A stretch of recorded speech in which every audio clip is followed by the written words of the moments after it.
जय माँ बिरजा। चलंतु दर्शक बंधु आज शुणिबा माँ बिरजांक विषय रे किछि गुरुत्वपूर्ण तथ्य।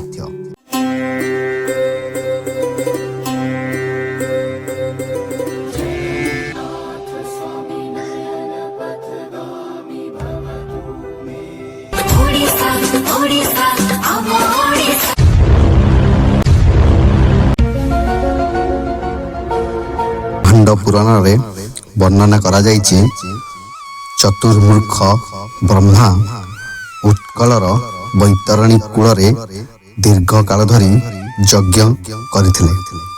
ସେହି ଯଜ୍ଞରୁ ମା ବିରଜା ଅଗ୍ନି ସମ୍ଭୂତା ଦେବୀ ଶୂଳ ଧାରଣ କରି ଆବିର୍ଭାବ ହୋଇଥିଲେ। ପ୍ରାଚୀନ କାଳରୁ ବିରଜା କ୍ଷେତ୍ରରେ ଅଧିଷ୍ଠିତ ଦେବୀ ବିରଜାଙ୍କ ନାମ ବିଖ୍ୟାତ ହୋଇଛି। ମହାଭାରତରେ ବିରଜା ଦେବୀଙ୍କର ପବିତ୍ର କ୍ଷେତ୍ର ସମ୍ପର୍କରେ ବିସ୍ତୃତ ବର୍ଣ୍ଣନା ରହିଛି। ଯୁଧିଷ୍ଠିର ପାଣ୍ଡବ ମାନଙ୍କ ସହିତ ତୀର୍ଥ ଭ୍ରମଣରେ ବାହାରି ବୈତରଣୀ କୂଳବାସିନୀ ବିରଳା ଦେବୀଙ୍କ କ୍ଷେତ୍ରରେ ପହଞ୍ଚିଲେ। ବିରଜା କ୍ଷେତ୍ରରେ ପବିତ୍ର ଭୂମି ସ୍ପର୍ଶ କଲେ ସହସ୍ର ଗୋଦାନର ପୁଣ୍ୟ ମିଳିଥାଏ ବୋଲି ମହାଭାରତର ବନ ପର୍ବରେ ବର୍ଣ୍ଣିତ ହୋଇଅଛି। ଐତିହାସିକମାନେ ଅନୁମାନ କରନ୍ତି ଯେ ପ୍ରାୟ 5000 ବର୍ଷ ପୂର୍ବରୁ ବିରଜା କ୍ଷେତ୍ର ବିଶ୍ୱରେ ବିଖ୍ୟାତ ଲାଭ କରିଥିଲା। ବୈତରଣୀ ନଦୀ କେବଳ ପୁରାଣରେ ନୁହେଁ, ଇତିହାସରେ ମଧ୍ୟ ବିଖ୍ୟାତ ଓ ପ୍ରାଚୀନ ନଦୀ ହିସାବରେ ପରିଚିତ। ଏହା କୂଳର ଦେବତାରୁ ଓ ନଡ଼ିଆ ଗଛ ଘେର ଶାନ୍ତି ସୁନ୍ଦର ପ୍ରାକୃତିକ ପରିବେଶ ମଧ୍ୟରେ ମା ବିରଜାଙ୍କ ମନ୍ଦିର ଅବସ୍ଥିତ।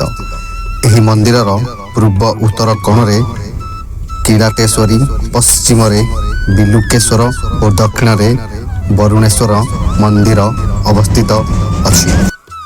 ପୁରାଣ ଆଖ୍ୟାନରୁ ଜଣାଯାଏ ଯେ ଦକ୍ଷ ଯଜ୍ଞରେ ସତୀ ଦୁର୍ଗା ଝାସ ଦେଇ ପ୍ରାଣ ବର୍ଜନ କଲା ପରେ ମହାଦେବ ଦେବୀ ସୀତାଙ୍କର ଅର୍ଦ୍ଧଦଗ୍ଧ ଶରୀରକୁ କାନ୍ଧରେ ବୋହି ସମଗ୍ର ଭାରତ ଭ୍ରମଣ କରିଥିଲେ।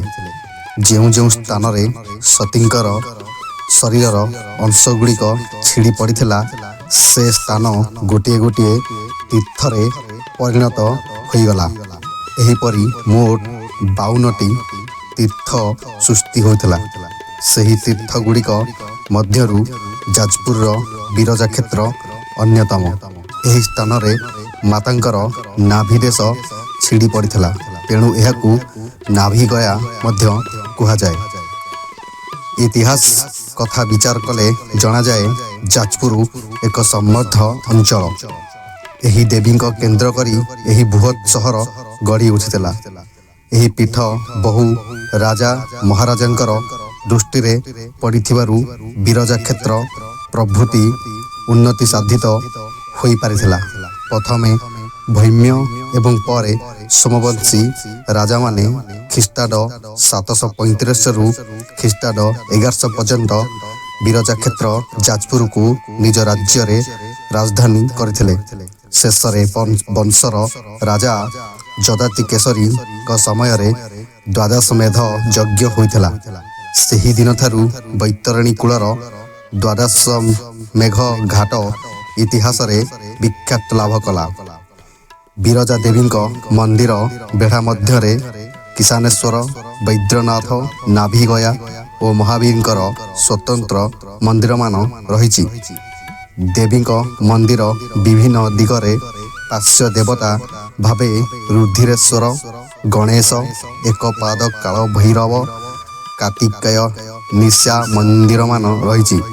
ନାଭିଗୟା ମଧ୍ୟରେ ପିଣ୍ଡଦାନ କୂପ ବ୍ୟତୀତ ଗଦାଧର, ବିଷ୍ଣୁ ଓ ମୃତ୍ୟୁଞ୍ଜୟ ଭୈରବ ବିଦ୍ୟମାନ।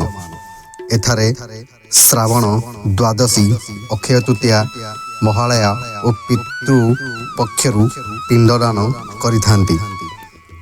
ଅନ୍ୟ ଦେବୀଙ୍କ ଚତୁର୍ଭୁଜ, ଅଷ୍ଟଭୁଜ ଓ ଦଶଭୁଜ ଥିବା ସ୍ଥଳେ ମା ବିରଜାଙ୍କ ମାତ୍ର ଦୁଇ ଭୁଜ ଅଛି। ବାମ ହସ୍ତରେ ମହିଷୀ ରୂପ ଦାନରେ ପଛରୁ ଧରିଛନ୍ତି। ଦକ୍ଷିଣ ହସ୍ତରେ ଶୂଳ ଦ୍ୱାରା ଦାନବକୁ ବିଦ୍ଧ କରିଛନ୍ତି। ଦେବୀଙ୍କର ପୂଜାବିଧି ଭୁବନେଶ୍ୱରୀ ମନ୍ତ୍ରରେ କରାଯାଏ, କିନ୍ତୁ ଜନ୍ମାଷ୍ଟମୀ ଠାରୁ ମହା ଅଷ୍ଟମୀ ପର୍ଯ୍ୟନ୍ତ ସେଠାରେ ବନଦେବୀଙ୍କ ମନ୍ତ୍ର ଦ୍ୱାରା ପୂଜା କରାଯିବାର ବିଧି ଅଛି। ସବୁଠାରୁ ବିଚିତ୍ର କଥା ଏତିକି ଯେ ମା ବିରଜାଙ୍କ ଉପସ୍ଥିତି ସତ୍ତ୍ୱେ ସେଠାରେ ବନଦୁର୍ଗା, ଅଷ୍ଟଚଣ୍ଡୀ, ଭୈରବ, ଚତୁର୍ଦ୍ଦଷ୍ଟ, ଦ୍ୱାଦଶ ମାଧବ, ଯଜ୍ଞବରାହ, ନୃସିଂହନାଥ, 108 ରୁଦ୍ର ଓ 68ଟି ପବିତ୍ର ତୀର୍ଥରେ ସମାବେଶ ଘଟିଛି। ଏହି କ୍ଷେତ୍ରରେ ମହିମା ଯେପରି ସୁଦୂର ପ୍ରସାର, ସେହିପରି ତାର ଶୋଭା ଭକ୍ତି ହୃଦୟରେ ଭକ୍ତିର ଜୁଆର ଉଠାଇଥାଏ। ଜୟ ମା ବିରଜା ଦେବୀ।